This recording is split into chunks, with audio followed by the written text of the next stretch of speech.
question is, what are you going to do with your time? What drives you?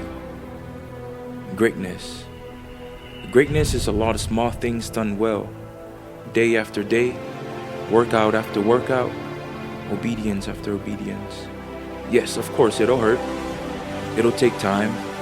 It requires dedication, willpower, lots of it. You will need to make healthy decisions. It requires sacrifice. You will need to push your body to its max. And then, of course, there will be temptation. But I promise you, when you reach your goals, it's going to be worth it. Life is about creating yourself. Be a better person.